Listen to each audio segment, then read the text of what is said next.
Warning, warning. Two idiots are widening their eyes in surprise. Please flare your aether and await further instructions. Hi guys, welcome to Discovering SCP. 151. Exactly. So, I'm going to give some context. Donnell told me not to do this, but I'm going to give some context just so you guys understand what we're doing for this episode. Why is he doing it? I just told him not to! He's doing off script, cut the feed. Cut it. No, because if you let them know, then they're just going to click off. We have to trick them first. This guy wanted to trick you, but I, as a good citizen, will not. No! Don't listen to him. So he's not a good citizen. As the Easter holiday has ensued, we've been with our families, been doing lots of stuff, so we're a bit tired. Well, he has. I've been tired. I've been with my family, and Darnell's he's jogging. Alone. Jogging, sure. So we're both so tired. So we do not have the energy required for SCP. What has been proposed, though, is because recently as well, I've launched the Ethereal Space website. We're sort of kicking up the Ethereal Space clout drive. So I thought... That's right. You thought you were listening to Ethereal Space. We told you to listen to Ethereal Space. You didn't listen. Now you're forced to be indoctrinated. We're going to read as much... So we're going to read as much... Go for the first couple of chapters, basically. Yeah, as long as we can get in the hour. I'm ready and raring to go. And this gives me a chance to do the early chapters again with all the voices correctly. Absolutely. Because I know them now. It's going to be amusing to see how things have changed as well. Because, yeah, I read through these briefly over the last couple of days because I've been transferring these over to the WordPress website, which will, of course, be linked in the description for you guys. Yeah, link that and credit yourself as the author. Yeah, and this also counts as the trailer, by the way. No, it doesn't. No, it doesn't! No, it doesn't! That pissed me off. Anomalous, edit out his head. Alright, now that I've got the nuisance out of the way, I'll begin reading, because the longer we procrastinate, the less Ethereal Space gets to grace your ears. 1.1 Dragon Hadrian. This fucking guy. Dragon Hadrian. This is where things started going downhill for the story when I introduced this character. Dragon Hadrian hugged himself tight as the shuttle came into dock. You could always tell when a shuttle's systems synchronized with another ship. The sudden shift in temperature couldn't be missed. From lukewarm to freezing, the charming bleakness of a supremacy cruiser. The arms of a freezing person didn't do much to provide comfort. He looked around the shuttle, taking in the sight of the other occupants, memorizing their features with a glance in the way only cogitants could. Nervous-looking expressions, every one, save for the grim face of a burly pugnant lurking in the corner. Dragon raised an eyebrow. If he had the personal heating of a pugnant in this kind of freezer, he certainly wouldn't be frowning. Motion sickness, maybe? The sound of docking clamps rang out through the steel walls of the shuttle. Dragon smiled. Finally. Passing the time in his archive had lost its appeal after the first few hours. The shuttle ramp descended, coming down onto the floor of the hangar. Seeing what has changed without me realising, because the archive is a much bigger thing in the start than it has sort of ended up being. The shuttle ramp descended, coming down onto the floor of the hangar with an echoing thump. The hangar itself was well lit, squads of Supremacy soldiers marching to and fro on their various assignments. Taking in their coordinated movements, Dragon could tell this was a fairly well-disciplined ship. Where there were deviations from the norm, it was obviously a result of unintentional negligence rather than willful rebellion. As he stood up from his bench, Dragon heard his joints crack. He'd been sat in the same position for a while, and the cadet suit they'd given him for this assignment wasn't exactly accommodating. If he sat down the wrong way, the bulky outer pockets of the otherwise slim suit dug right into his chest. Weren't pockets supposed to be convenient? Brushing a lock of silver hair out the way of his vision, Dragon observed the others as they got up. The practiced way 6 of the 10, the pugnant among them, got to their feet told him that this wasn't their first assignment, or at the very least, they were used to space travel. The other 4 were more unsteady on their feet, one even stumbling. Dragon looked away from them. They obviously wouldn't be useful to him. Dragon made sure to be at the front of one of the 2 lines of transferees. As the only cogitant in the mostly crownless group, he was sure to stand out either way. But he wanted to present an image of responsibility right from the start. The bright blue eyes were a dead giveaway, of course, but he needed to show the competence expected with them. This is another interesting change, because technically we know the crownless are the majority. Yes. But it seems like most characters we meet are one of the subspecies or scurrants. It's been a while since there's, other than Skipper, of mentions of lots of crownless. So it's interesting that we get that perspective. Oh, and there's a guy who's not described as a fair bet that they're crownless. Yeah. The group assembled in front of the watching commander, a grim-looking man whose stark white coat was buttoned tight. Dragon did his best to conceal his envy at the man's expensive-looking attire. Dragon envious? The supremacy encouragement of individuality only really came into effect past a certain military rank. At least this man's coat sort of fit with the military image. Dragon had seen commanders in the past who'd seemed more suited to traveling circus than any kind of official position. Samael blurs onto the screen. The commander class, we're making references to further in the work as I'm trying to introduce you to the work. No, you're good. I'm just saying, this is what you've come to expect from DSCP. The commander clasped his hands behind his back. Each of you, he said, his voice a low rumble, have been assigned to an existing project on this ship. I will read these assignments out now. You will proceed directly to your assignments. No detours, no deviations. The captain does not tolerate unearned disobedience aboard his ship. Am I understood? A chorus of affirmation rang out through the hangar. As he saluted, Dragon couldn't help but notice the second man who approached from behind the commander. If the commander was taking liberties with his outfit, the second man was just going overboard. The man had clearly taken the barest effort to armor himself, instead opting for a loose kind of robe with bracers on his arms. Speed prioritized over defense, obviously.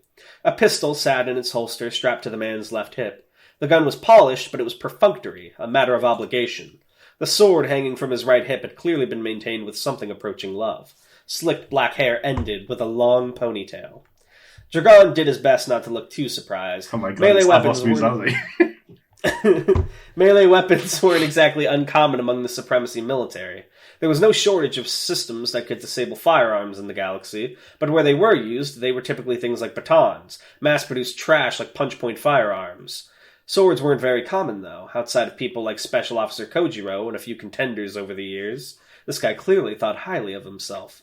His stance, though, the way he held himself, despite the eccentricity of his wardrobe, there was a quiet dignity to him. The kind of confidence that came with experience, along with the obvious independence that came with rank. He was a special officer himself.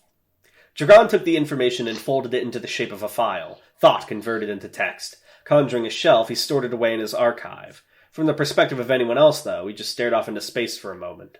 The commander barked out names, one after the other. Dragon doubted he had to, but he memorized them also, tucking them away into his collection of miscellaneous information. They could be useful for calling in favors or redirecting blame if it came down to it. That's something I wish we saw more of him do throughout the series. It's like those little memorization moments. The Pugnant lumbered off to their new assignment down in the bowels of the ship. Interrogation, maybe? No, the Supremacy had no reason to hide their prisoners aboard their own ship, so it was likely something to do with the engines instead. Dragon Hadrian, the commander said. He nodded his head towards the second man. You're with him. The commander obviously disliked this man. The distaste on his face was well concealed, but you couldn't hide such things from a cogitant. The slightest brush of tooth against lip, as though he were barely refraining from biting his tongue, and the quirk of his eyebrows suggested this was due to a mixture of jealousy and the natural friction that came with a newly arrived colleague of superior rank. Yes, sir, Dragon smiled, saluting, before moving to approach the black-haired man. Even before he reached him, the man turned away and started walking, clearly expecting Dragon to follow after him. That kind of arrogance confirmed it then. This man was clearly a special officer, an asshole, or both. Atoy Muzazi, the man said by way of introduction as Dragon reached him. Dragon Hadrian, correct? That's right, sir, Dragon said, matching Muzazi's pace. He did his best to seem obedient. The appearance of obedience was much better than the real thing, as it actually allowed you to be competent at the same time. Am I to understand you're the one who requested me? Muzazi nodded. Cogitants are hardly an abundant resource. As of now, you're the only one of your kind aboard the Prasuticus, and we have need of your unique talents. While Dragon felt it was nice to be praised, what Muzazi had said wasn't exactly true. Even if they didn't have the highest population, cogitants were one of the great subspecies of humanity. There was hardly a shortage of people with the same unique talents as him. No, he was just a convenient resource, which was fine with him, as it inevitably meant being provided with opportunities for advancement. Well, said Dragon, spreading his smile as endearingly as he could, I'm always happy to help. Liar. Musashi grunted, continuing to walk along. The pair began moving out of the hangar and down a hallway that, according to a holographic sign, led to the brig. A wall-sized window on the left side of the hallway gave an open view of the expanse of space, and of the sickly green planet they were currently orbiting, Kalis Brack.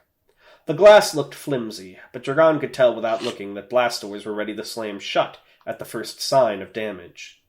They passed a few patrols of guards, but other than that, the walk was silent, and the hallway seemed to stretch on and on. The stark white aesthetic of supremacy ships grew irritating to the eyes pretty quickly. Dragon wondered if there were cases of people going blind from it. Finally, Dragon cleared his throat. "It might be helpful if I knew specifically what I was doing," he said, hands clasped behind his back, "just so I could mentally prepare." Musashi glanced back at Dragon, then tapped a button on his script. A holographic screen popped out of the wafer-thin device, and with a wave of Musashi's hand, it was set to float in front of Dragon's face as they walked. The cogitant gave it a quick scan. The assignment was to assist in prisoner interrogation, specifically the interrogation of a pungent criminal named Ruth Blaine, arrested for the confirmed murder of a Supremacy Admiral. There was an image of her on the side of the screen, a muscular, red-haired young woman, a wide grin showing off the sharp canines common among the pungent subspecies. Dragon raised an eyebrow. "Pardon my lack of understanding, sir, but from reading this, it seems Blaine's crime has already been confirmed. I'm not sure why exactly my presence is required." Again, all he got was a glance. Intentional rudeness? No. Musashi seemed more like the sort of person who didn't quite understand social cues. Oh my god, he's just like me, for real. You hated Musashi at first, from what I remember. You didn't care for him. I know, but that's because he gave off a certain impression. It was like 5 chapters in, you suddenly fell in love. "We believe this girl works with a crew of criminals, all of whom were involved with the incident. I need you to help us get their location out of her, as well as determine what other crimes she may have committed." A smile played across Dragon's lips. Now that he could work with. Through the cramped observation booth, Dragon could watch the pungent girl without being seen himself. She was sat down in an inmate uniform, shackled to the interrogation table, a Supremacy officer across from her. Hang on, I need water. Should I take over? She didn't look concerned in the least. Cocking her head, she spoke. "You guys got burgers around here? Cheeseburgers? Hamburgers? I could really go for one. Oh, unless they've got pickles. I don't like pickles. Oh, unless they're red pickles. I do like those. You got any?" The officer blinked slowly, placidly. "Do you realize the kind of sentence you'll be receiving, miss?" As the girl rambled on, Dragon watched her facial expression carefully. The appearance of irreverence was there, of course, but it was at least partly a mask. He peeked underneath it. Caution, worry, and determination in a fairly even ratio. Caution and worry were unsurprising, but where was the determination being aimed? She was looking at the interrogator as he droned on, but her gaze was blank. Her focus wasn't on him. He didn't even qualify as an obstacle. Whatever her mind was on wasn't something she could see then. Dragon smirked. She was determined to protect her comrades then, determined not to sell them out. Admirable, but unrealistic. The Supremacy never missed a trick. The best course of action was to keep your head down and do as you were told. Dragon put a hand to his chin as he considered his next move. If he continued watching this girl, he was certain he could reason out the information the Supremacy wanted. But what good would that do him? That was just doing his job, the bare minimum. There was no opportunity for advancement or reward there. As pieces of a plan began to click together in his head like a puzzle, Dragon smiled. He could make this work, and it might just be enjoyable, too. Lying was his second favorite activity, after all, just under sleeping. That cannot possibly be true. He never lies, ever. Tanhoney, there are a lot of things claimed about Dragon in Chapter 1. He does lie. He lies a lot. Only when he needs to, though. He doesn't lie enough. He loves it. He loves it. It's his second favorite thing beyond sleeping. He's like a Ahsoka for lying. He's like, "Sorry, I told a lie, heart." My throat is still scratchy from the current chapter we just did. My throat is like, ugh. The Klaus voice. Who's Klaus? These readers are confused. The quarters they'd given him for his stay aboard the Pressatagus were more than a little cramped, but that was fine. As much as he might wish otherwise, Dragon didn't take up much space. So long as he had a bed and a desk, he could operate just fine. Dragon sat down. The chair wasn't much to speak of. Cold metal and a rigid, unkind shape. If he had just his thoughts, somewhere comfortable to sleep, and an extranet connection, he could live very happily. The idea of being able to observe the world as much as you liked while it couldn't do a damn thing to you was very appealing. I assume extranet's like the internet between planets. Yeah. But I imagine because of the distance, it can't exactly do like real-time connection. It'd be more like forums and stuff, yeah? For long range, yeah. Dragon's ambition was very simple. To achieve a position where he didn't need to have ambition. Not low-ranking enough to have duties to perform, but not high-ranking enough to have people pay attention to him.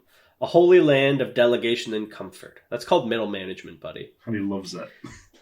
This sounded simple enough, but the fact that he was part of the Supremacy's military, even in a non-combat position, made it anything but. The Supremacy was a society formed around, not survival of the fittest exactly, but certainly might makes right.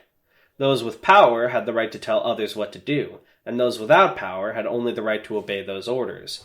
Strength, intelligence, talent, as long as you had enough of at least one of them and had proven your loyalty, the Supremacy would pretty much let you do whatever you wanted.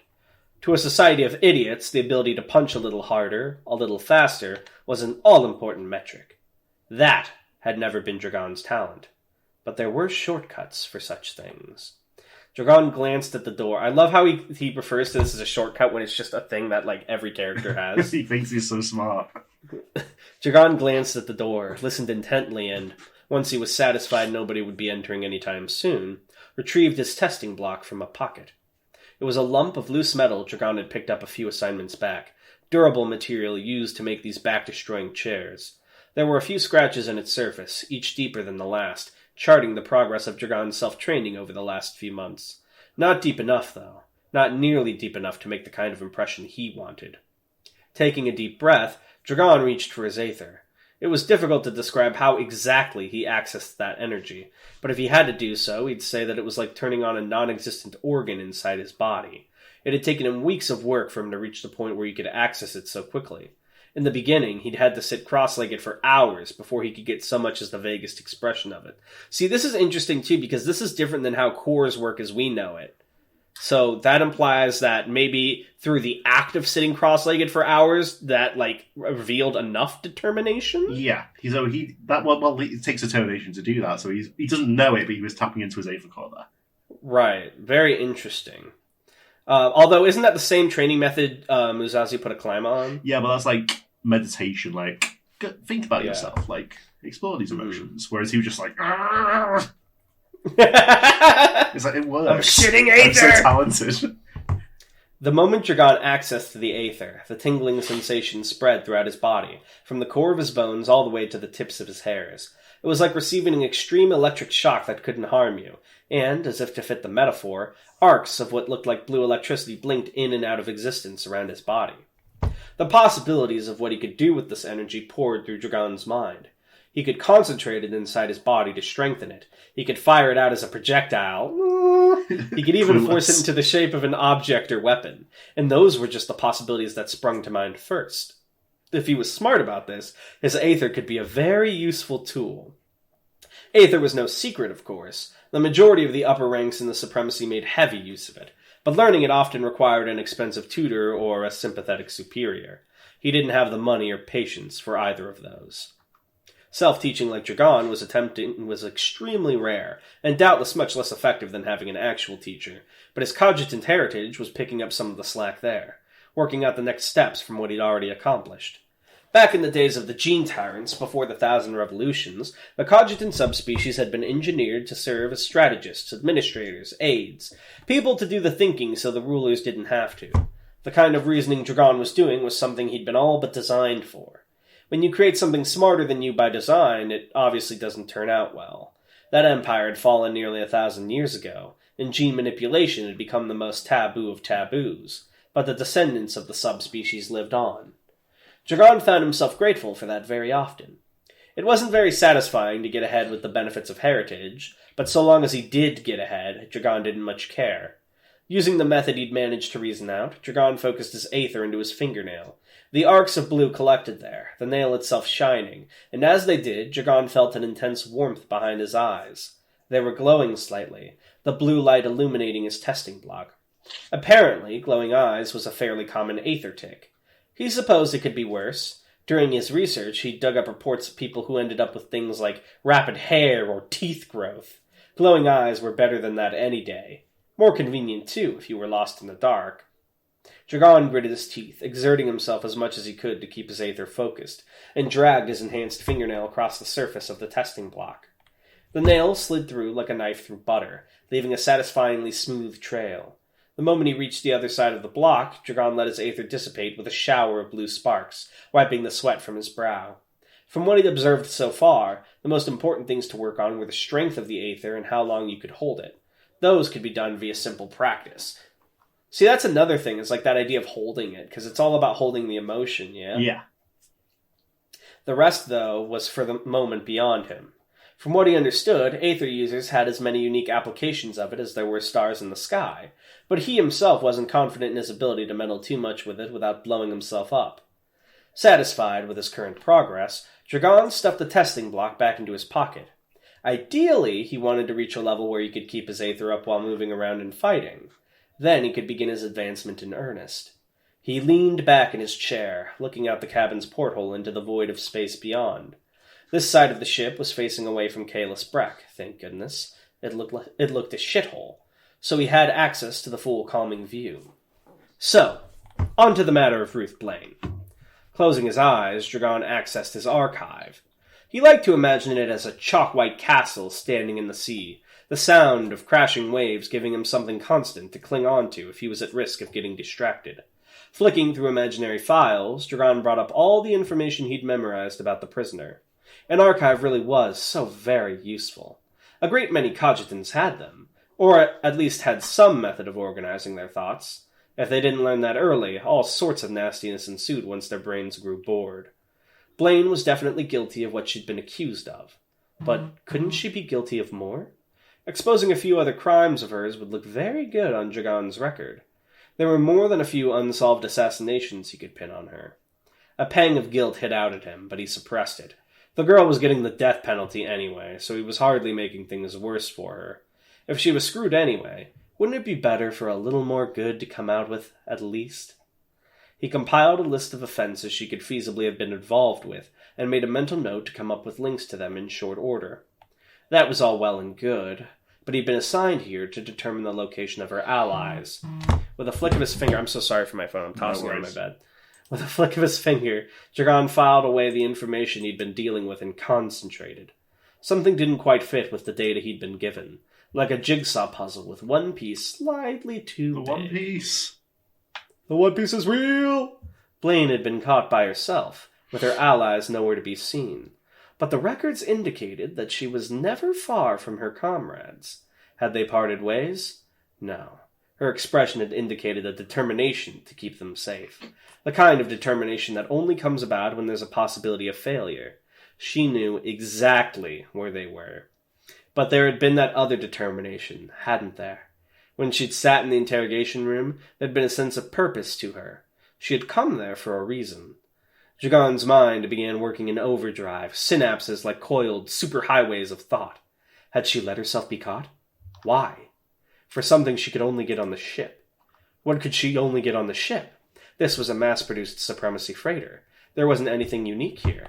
No valuable resources, no. A chill ran down Dragon's spine.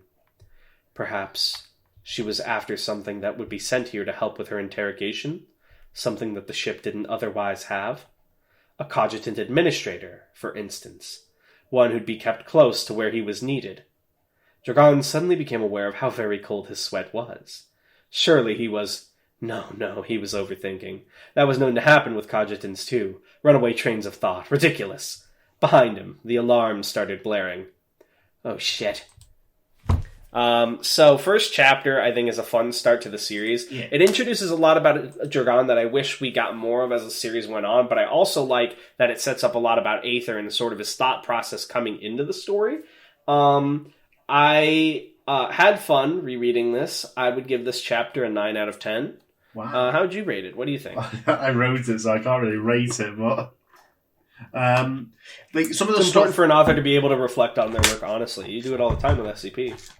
Like something I noticed, like the way the Constant's mindset has changed slightly, because like back then he's like I can sense that you've got a 1-to-3 ratio of your emotions. Yes, let's peel back the mask a little bit. Well, one thing that the last little bit of the chapter got me right is that reminded me of like the shit Winston does. Yeah.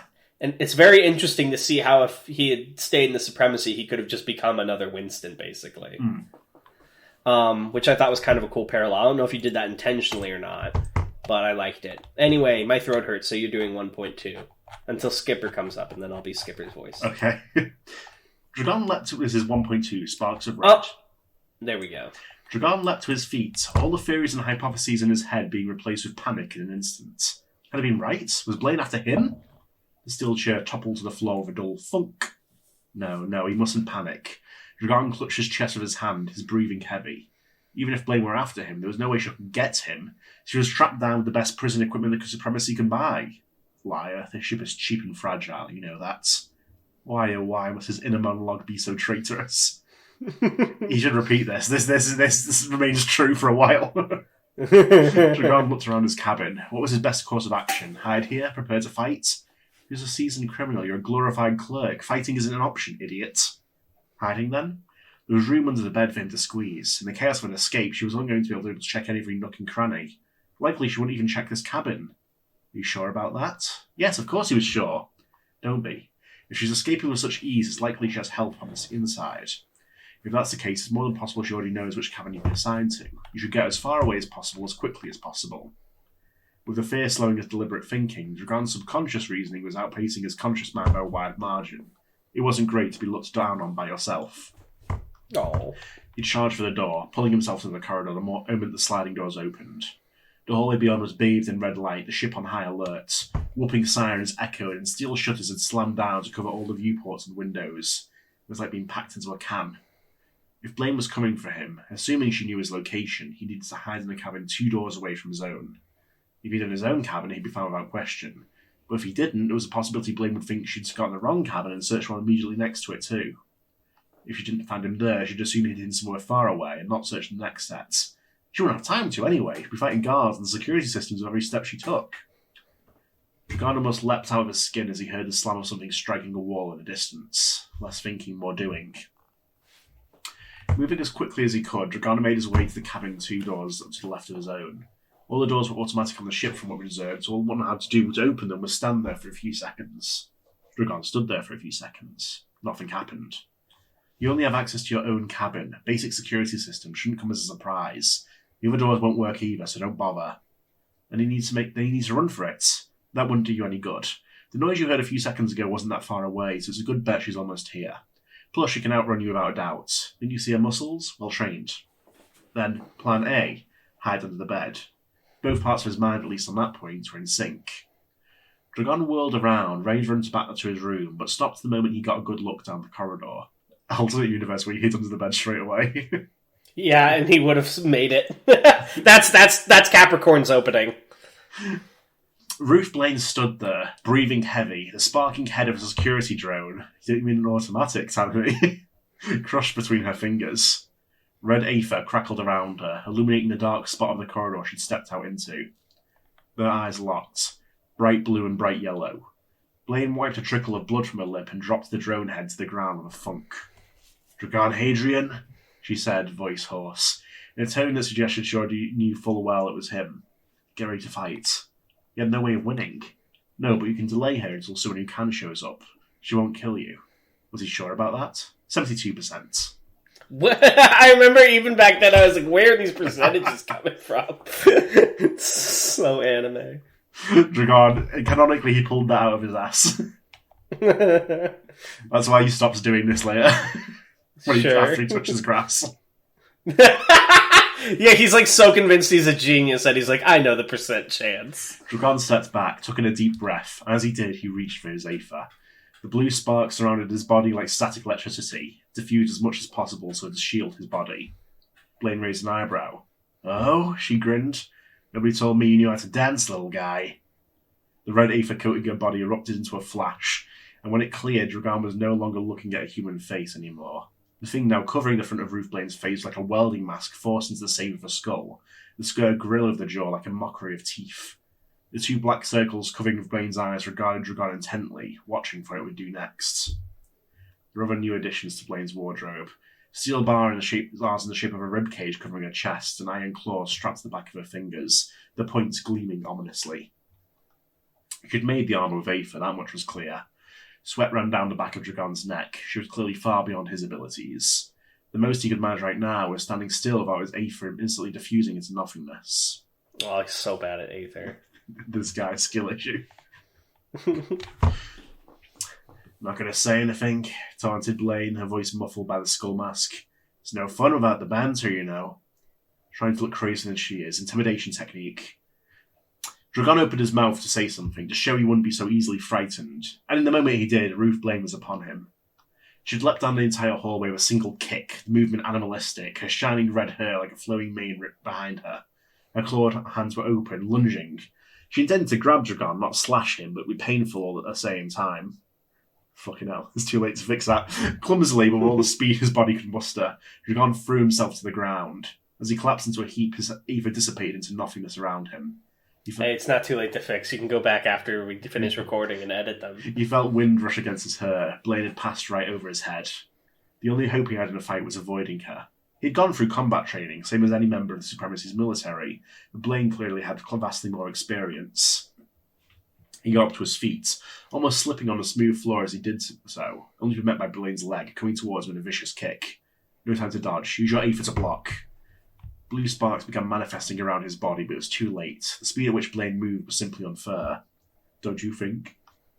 The leg slammed into his midsection, angled so the metal exoskeleton clutching it didn't hit him, and sent him collapsing back to the ground.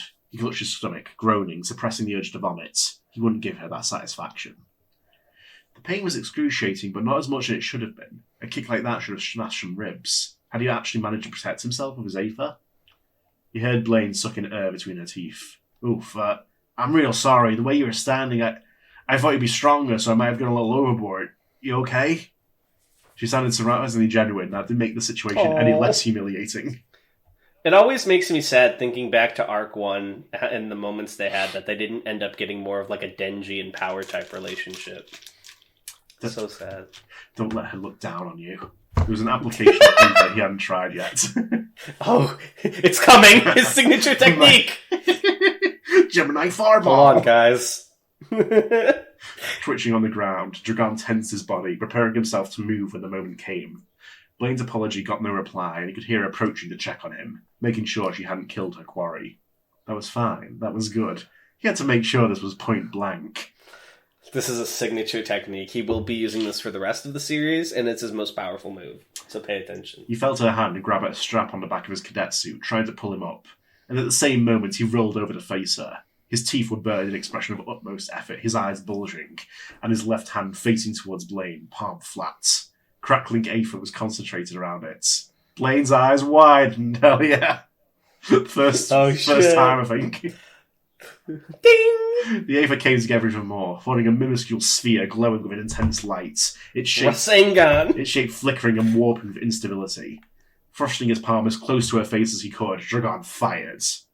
The ball struck her in the face, scattered into disparate sparks, and faded. Ruth Blaine barely even flinched. Dragon gaped at her. She raised an eyebrow, a pitying smirk on her lips. You do know Aether's a shitty projectile all by itself, right? No, he hadn't known that. That hadn't been mentioned anywhere in the files he'd managed to scrounge together. He'd be sure to remember it. Blaine's fist came down and everything went black. No! His signature move! The thing is, the game was rigged from the start. Lord Supreme paid me in advance, Blaine! I was like, you can have it all. Popcorn. Oh, fuck you. Alright. Potatoes, even. When Dragon came to, he was greeted by the sensation of being thrown into a corner like a sack of potatoes. He fell into a heap, the pain so intense he held no delusions of moving around. A high-pitched ringing drilled through his ear. He coughed. Through his eye that wasn't facing the door, Dragon could see Blaine fighting against a squad of 3 soldiers who'd managed to corner them in one of the hangars. Evidently, she'd decided it'd be easier to fight without Dragon weighing her down. The soldiers aimed at her, firing bolts of plasma from their rifles, but with that strange skeletal armor of hers, Blaine was far too fast, dodging the projectiles with ease and landing on all fours like some wild animal next to the nearest guard. Grabbing him by the ankle, she swung, picking the man up with one hand and smacking his comrades around with his body. One strike, two, and the man was dropped to the ground. His unconscious friends lay next to him. Blaine started walking back towards Dragon, whistling. Dragon had to try to escape. He had to at least make some token effort. His body rebelling with electrifying pain, he tried to pick himself up. If he just gave up, how could he respect himself? More importantly, how could he have other people respect him? Her feet stopped in front of him. "If you try and run," she said, "I'm gonna have to kick you again."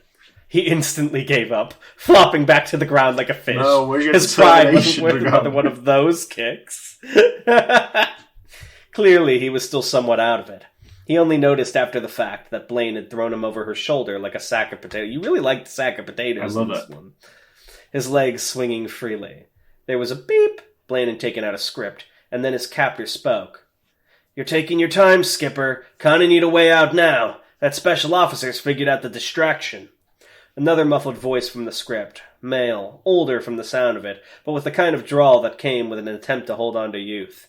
"Give me a second. This isn't exactly easy for me either." Woo! The studio audience is like whooping and hollering.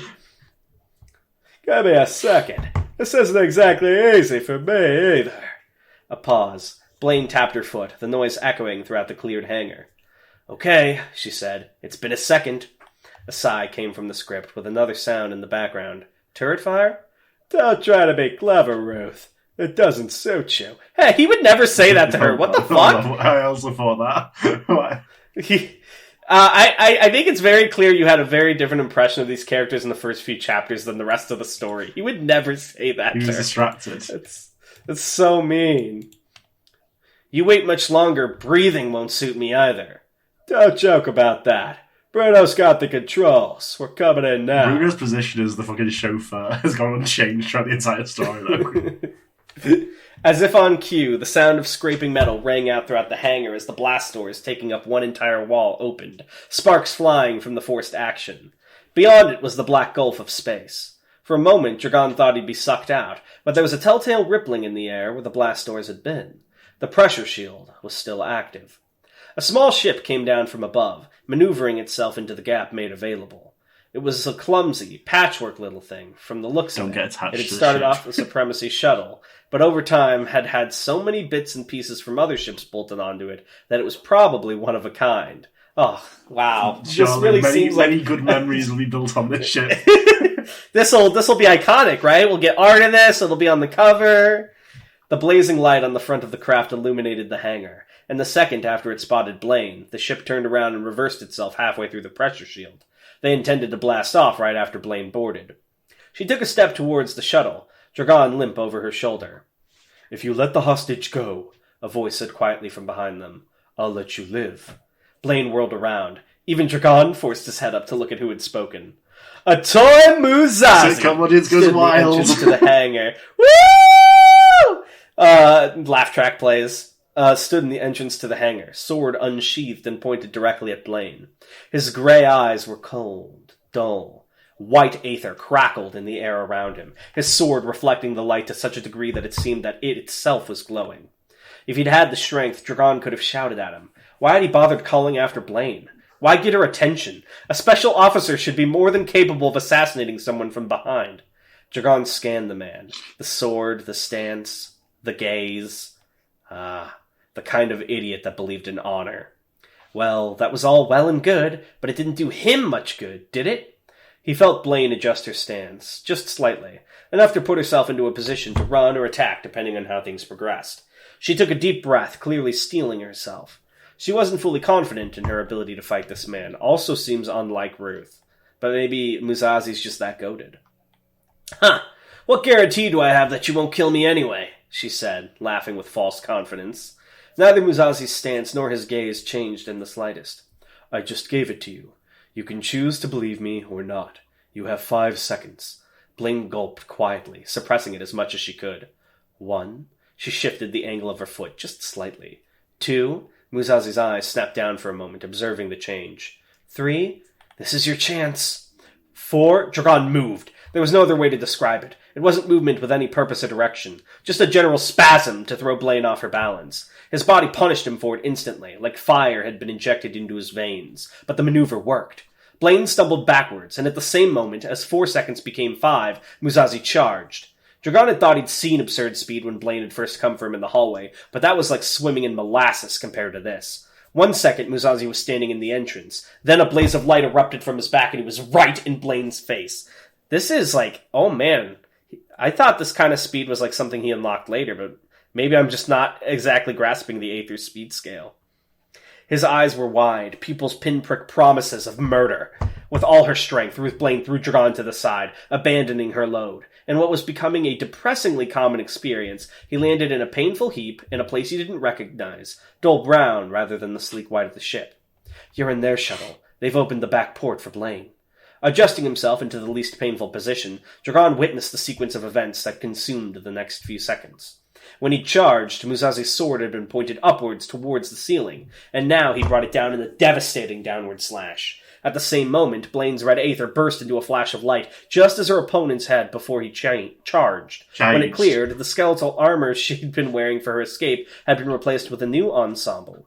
Rather than the scrapyard aesthetic that she'd had previously, this new set of armor was marble white, covering her own oh no, Musazi! Covering her own body, artful contours and delicate engravings, making it seem like something ceremonial rather than being meant for battle. A tuft of her red hair escaped through an opening in the back of the helmet, still glowing.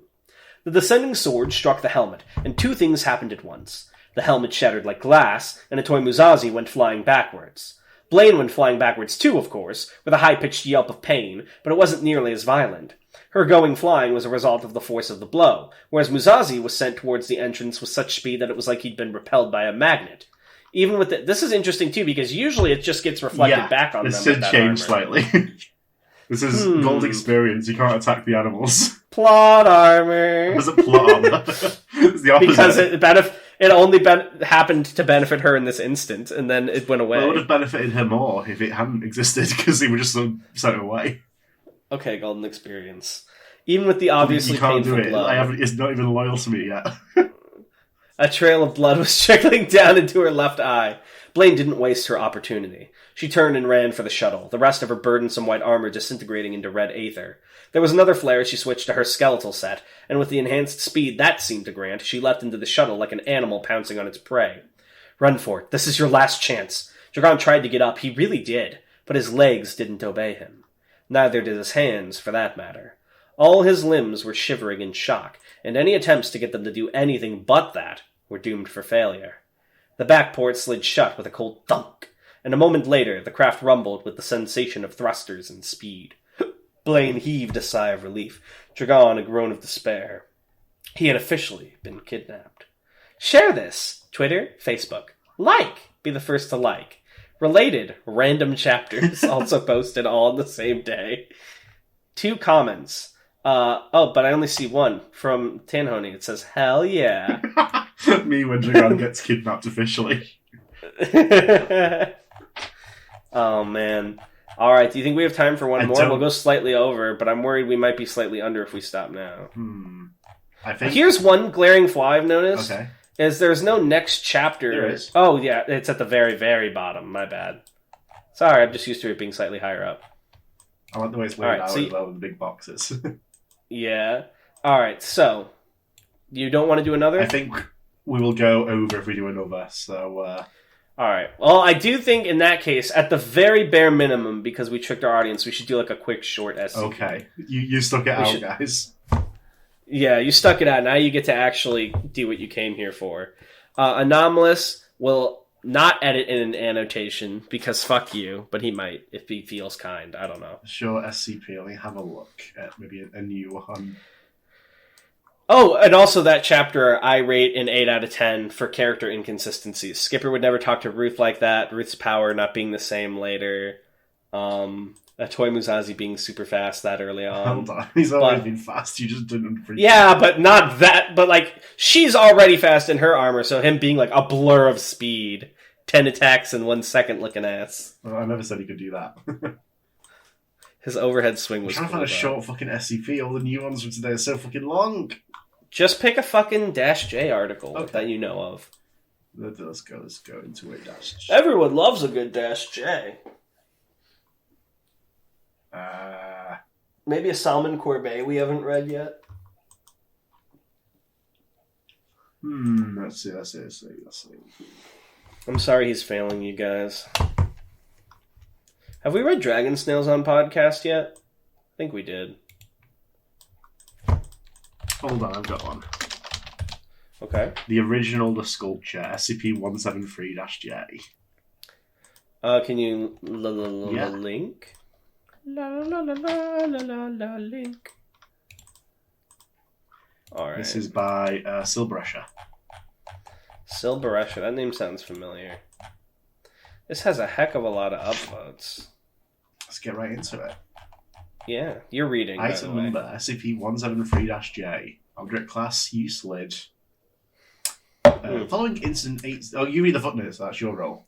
Following incident 8/1792, SCP-173-J's object class may have to be revised. And then there's another footnote. What? No, there's not. There is 1 and 2. Oh, it's not footnote 12, is it? That was what was confusing me. On 8/21/92, the action to which footnote 1 referred was made unnecessary, as the object class Euclid had been altered and no longer refers to items with cat feces. Fast aces. Cat faces. Oh, whoops. Very different meaning. Special containment procedures. The item is to be given a container to act as a central living area. As the SCP is basically harmless, it is to be made to move freely about Facility 17. The site director foresees no adverse consequences from this policy. Update. Following Following disastrous unforeseen consequences, new containment procedures are in development. See incident log. Redditors writing SCP articles like update. Description. Contained in Facility 17 as of 1992. Spaces were not added to containment site names until 1995. Oh shit, sorry. Yeah, fuck it. Keep going. Origin is as of yet unknown. It is constructed from concrete and rebar with traces of Krylon brand spray paint, as what appears to be state fur grade water-based face paint in a cat face pattern. The SCP is animate and extremely playful. Aww. The object cannot move while within a direct line of sight. Object is reported to initiate interaction by standing uncomfortably close to subjects. Some personnel reported low, asthmatic-sounding sniffling noises. These are presumed to be imaginary or mimetic or something. The SCP's primary motive seems to be seeking attention. For example, if the SCP encounters a researcher working on a computer or reading a document and the researcher blinks, the sculpture will stand on the object and attempt to gain the researcher's focus. If the SCP is in a room possessing a window, it will sometimes take hold of a researcher's head and move it to face the window. This is construed as the SCP earnestly requesting to play outside. Would you let him outside? No. Oh, is it a him actually? Is it a what is the I don't know. statue's pronouns? Okay, good. Would you let it play outside? I would. I changed my mind the last 2 seconds. That made it funnier, though. It was like a fucking sketch bit. It's like re-rolling an AI response. As an AI language model, I could not let it outside. But you'd let it outside, right? I would. The established procedure for handling this situation is to pat the SCP in a friendly manner and say, "Run along now, you little scamp." Oh, that's also how you deal with me. Know that the SCP's action occurs too quickly for subjects to respond. When at full speed, the object is capable of completing three shenanigans per second. I love the 3 shenanigans per second. That line alone makes this a 13 out of 10. Fuck. That's so good. On 7/20/92, the SCP appeared wearing a sombrero. The object entered a fiesta state in which, according to audio analysis, it produced and rapidly shook a pair of castanets while running in unoccupied rooms or hallways. The origin of this hat-based secondary phenomenon is unknown, but the site director determined that confiscating it or investigating the event in any other way would be, to quote the official directive, interfering with forces beyond our comprehension. Facility 17 staff have reported in official transcripts that this phenomenon was loads of fun, and, like Christmas, Cinco de Mayo, and free pretzel day at the cafeteria put together. Any staff who attempt to induce a fiesta state in the SCP will be assigned to toilet owl duty. Personnel report the sound of scraping stone originating from within the container when no one else is present inside and the object is not under video surveillance. Freelance stone scraping analysts have determined the SCP is practicing the dumps of its people. See, this is what's really good about this is a Dash J article, is Silberush is doing a really good job of putting lots of funny... I think a lot of people, when they do a Dash J, just do like, oh, the SCP is the funny. Yeah, but this is like, there's so many good bits of witty writing in here that I really like. This is considered normal, and any change in its behaviour should be reported to the acting HMCL supervisor on duty. The thick brown substance on the floor of the SCP's dwelling is data expunged O-brand chocolate pudding. Oh, thank God it's not feces and blood. Origin of material is unknown. The substance poses no apparent danger and is allowed to accumulate freely. Update, see incident log. Alright, there's 3 guys here. I'll be Bramwell if you want to be Murphy and Nichols. Okay. Can you be the narrator as well, then, if I'm being too? Yeah, deal. Assistant Researcher Bramwell was assigned to inspect SCP-173-J for physical changes. Researchers Murphy and Nichols spoke to him using a 2-way handheld communicator. The following is a transcript of the communication transmitted during the inspection. Guys, this floor is really, really slippery. Oh, man, I bet. No surprise there. It's all puddingy. No, I mean, I don't think I can even get over to the sculpture. This stuff is a few inches deep. You mean a few centimeters deep? This is probably going on the record. At least try to be professional. Fuck! Collision is heard. It's in my eyes, oh fuck! Didn't you hear what he just said? What's your language, Doctor? It's standing over me, just waiting, I think. Well, it sounds like my Joe voice. Sounds like he's up for a pudding wrestle. It's okay, I'm pretty sure you can take him. Oh God, I just blinked and he's leaning toward me. Sarah! Don't worry about language, it'll probably just be taken out in the transcripts. It's on top of me, I can't see it, it's crushing my unintelligible. It's just a pen, man, you can reverse it. Wait, they can do that? Sure, it's called redaction. I can't, he must weigh gurgling cough 400 Nice clinical tone, you got this. Redaction, beep. That's fantastic. Hey, I said beep. Seriously, how have I not heard about this? They only just started doing it. It's actually encouraged, since it apparently makes the documentation more interesting and suspenseful if you leave out the scurry or salacious bits. I'm losing consciousness! Nichols, that's really nice of them. There might be children reading this. Sweep the leg! This is Silberush, you're a fucking genius. This is so funny. Instant log 8/17/92. Following the recovery of Assistant Researcher Bramwell's body, it was determined that the storage container required a thorough cleaning to facilitate access to its resident.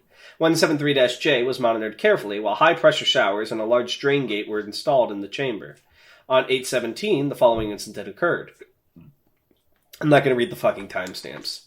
The showers in SCP-173-J's chambers are activated. The pudding is scoured from the floor. Researcher Murphy notes that the water-based face paint on SCP-173-J is also being washed away by the sprinklers. The showers are turned off. The video feed monitoring -J deactivates and becomes unresponsive. The interior of the chamber is silent. The HMCL supervisor is called. The HMCL supervisor arrives, takes inventory of the situation, and shrugs. The HMCL supervisor is fired. Researcher Murphy and Nichols are assigned to investigate. The 2 doctors enter the chamber. Researcher Nichols notes via 2-way communicator that the floor near 173-J appears to be tinged dark red. Dr. Nichols takes a sample of the coating and remarks with extreme surprise that it does not taste like pudding at all. Oh no. A song is heard faintly in the background. It tastes familiar, though. This is later determined to be an 8-second clip of Rock You Like a Hurricane by the Scorpions. Researcher Murphy remarks, I think I might... Oh, sorry.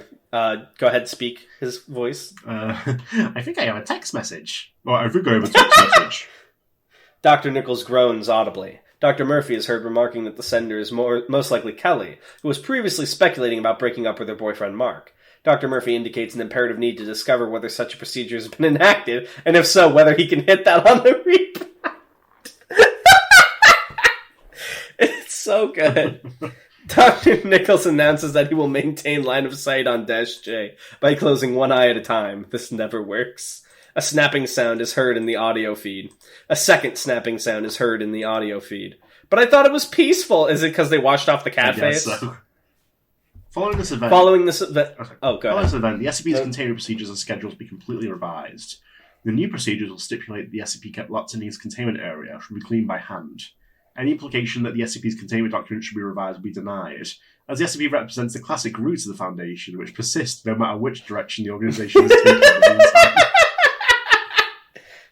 Before this revision was ordered, the site director requested that Foundation senior staff decommission the SCP due to its new properties, as the staffers are, to quote the director's requisition letter, awesome and dreamy and wacky. However, the request was denied. All senior staff were too busy chatting with, seducing, wielding, playing practical jokes with, or riding to victory various SCP objects. The site director had identified this setback as disastrous to the safety and integrity of the Foundation, but exactly as hilarious as they think it is. Oh, that was fun. 13 out of 10. I laughed a lot. I thought it was fun, and just a good time. And this was an older article, too. Well played, Silver Resher. Well done. What is Toilet Owl? I don't know. That's the only thing I didn't get.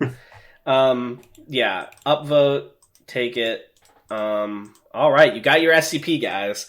I also know what we're going to title the episode, by the way. What?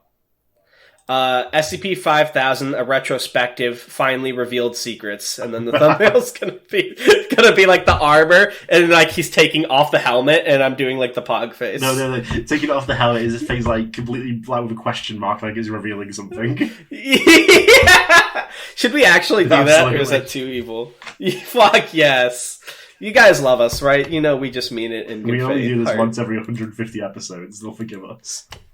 Well, we did it one other time in, like, episode 70 or 80, so it's like every 80 episodes, more like. Alright, let me get the comments. There's not too many this week, so, should be pretty easy. Wow. What do you mean not too many? There's like 15. Alright, so, couldn't be bothered with a name, says, Pog? VTuber SCP? Bravo, Darnell. No lore today. Sorry, gamers. Currently writing Chapter 2 of the Discovering SCP X Breaking Bad fanfiction. It shall be released soon. By that I mean a week or so. Harbinger says, so my computer not working out of paper, so enjoy this note I carved into the pulped corpse of a tree. So the problem appears to be that the problem can't be perceived. It could be as simple as me not turning it on and I wouldn't know, like the past being selectively filtered by an antimemetic anomaly. Apart from that, it's blue-screened.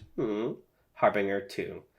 P.S. Bravo, Darnell. I don't know for what, but bravo regardless. I feel so loved this week. Everyone was so nice to me. MT says, hello, welcome back to the comments. It's really been a while, but good to see you back. Also, have you seen Big Order? The shit JoJo ripoff with the budget stands? I don't think so. One of the order... You have or haven't? I have. Should we watch it? No. Oh. One of the Order's stands, however, is pretty interesting, called Fact to Fiction, which had the ability to change facts to fiction and vice versa. Wouldn't recommend it, just thought it was. There was also an order that erased the memories of an apocalyptic event from the global population, but that's not interesting. Okay, good thought. I never heard of it, but Tan says we're not allowed to watch it's not it. not my fault it was, I just looked up. I've never heard of this. Should we watch it? I don't know. God damn it, Tan! Are you okay, buddy? No, I just have to be quiet. No worries. He's in quiet mode. Password 1. Bravo, Darnell. Stay elegant. I can't think of anything to say this week, so, who's your favorite Joe Bro? Ooh, this is hard. There's a lot of good ones. Koichi, probably, but I love most of them. It's a really tough call. What about you, Tan? I like Bruno. Bruno Bucciarati. I know, because you named your favorite Aether character after him. Sure. Yeah, I love the part in Aetheral Space where Bruno shows his ability and he goes, sticky fingers! Zippers start appearing all over the walls. Dinotail says, when are we getting the DSCP VTuber? God, I wish. God, if we could get one of the SCP VTubers on, I would lose my mind. And more importantly, which one of you is playing her? Flushed? Password 1. Bravo, Darnell. Password 2. So, Darnell, I've been having hardware installment issues. Let's say I was to install a writhing, fleshy mass into a human-shaped computer. Where exactly would I put it? Up your ass. Alexander says password Bravo, Darnell, which is what I say when I discover Dan's hiding spot, because its original English meaning is hidden rock. Password 2. How do I restore my broken CPU after my crush rejects me for disliking DSCP? I can't say that answer, actually, never mind. Moving on. JTKC says, Foundation kill people. OMG, I hate the Foundation! Foundation when they make the VTuber gain subscriber. OMG, I love the Foundation! I really like this one, but the best part is the researcher finessing Foundation funds to supply his own VTuber. Makes you think of the several stories on the wiki where the Foundation's too broke to fix some dangerous anomaly containment machine. I know there are like 2 other new shows in the comments section, but I gotta say several things. My military time is almost up. Yippee! In about 5 DSCP episodes time, I'll be a free man. That's an unreliable timer, my friend. Who knows when the next hiatus will strike. My most recent article passed plus 80, and my highest rated one is almost at plus 150.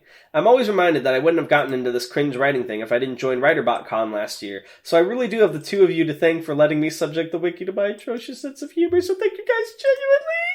Bravo, Darnell, have a good week, guys! My heart. Hey, when's the next WriterBotCon festival? I don't know. When we feel like it. We gotta plan that. It has to be sometime in June, I think. Like, usually we do it in that summer, like June, July. We'll have to pick a day, man. Oh, do you think people still care about that? Do you think anyone still respects us in this community? Sure. After we tricked them into reading 2 chapters of Ethereal Space? Do you think they'll still love us, Tanhoney? Tanhoney?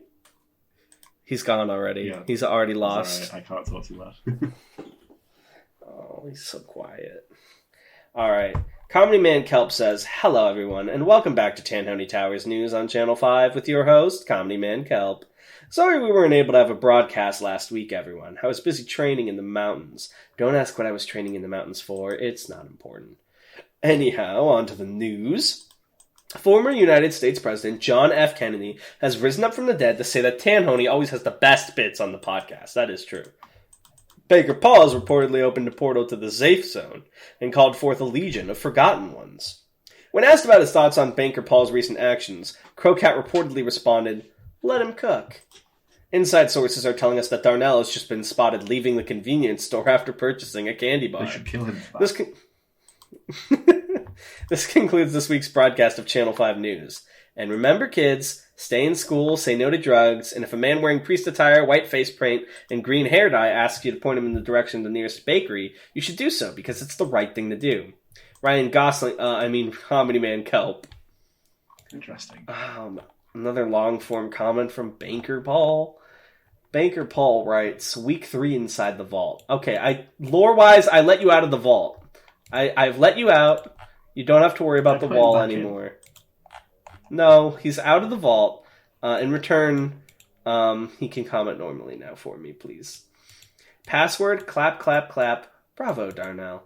And in exchange for my gratitude, here's my computer problem for you to fix. Smile. I have a Chromebook. Buy me something good. I shoot you in the barrel of a gun, and I fire you out into space, and you will never be seen again. I catch you. You are a star. Oh my god. Tanhoney, why do you oppose me? Hey, I say, an angel like you should never touch the ground. What? Are you flirting with Banker Paul? What is happening? I'm simply showing my admiration. Oh, sure. This week on DSCP... Oh, wait, whoops. Fun fact of the week. During my villain speech at the end of episode 149, one of the dramatic pauses is just me trying to remember what I was going to say. This week on DSCP News, Darnell ran a game of The Witch is Dead with Orchid, Goudet, Crocat, and Teeth. It was pretty cool. I was there. Comedy Man Kelp deserves to be silenced. His slander cannot be tolerated. Chapter 1 of Banking Bad has been released, and Tanhoney did a wonderful reading of it in the VC. I never heard about this. Is it true? What's that? Sorry? Did you do a reading of Banking Bad? I read it. Is it good? Yeah, it's good. Can you link it to me? I don't have it on me, I'm afraid. Oh. Well, if someone can link it to me. Well, I shouldn't say that, because then like 50 people are going to DM me. Exactly one person who I know will listen this long, so Anomalous, send me it in DMs if you can find it. If not you, then Sobek, I trust you. And then the second session of Quaker's Mask Game has happened. I wasn't there, but from what I heard afterwards, some pretty wacky stuff went down. Anyway, news over. Have a good day. Please open the door. Banker Paul. And then Orgestream says, Darnell discovers the Discord activities button for the first time. Also, this VTuber is now Panacea confirmed. Password, Bravo Darnell. New password. For some reason, my volume up F3 key only works as F3 even when I'm not pressing the FN key. I don't give a fuck. OS. Thanks for signing your comment, though. And then lastly, an anomalous writer says, VTuber skip part 2, let's go! Skip. Did someone say skipper?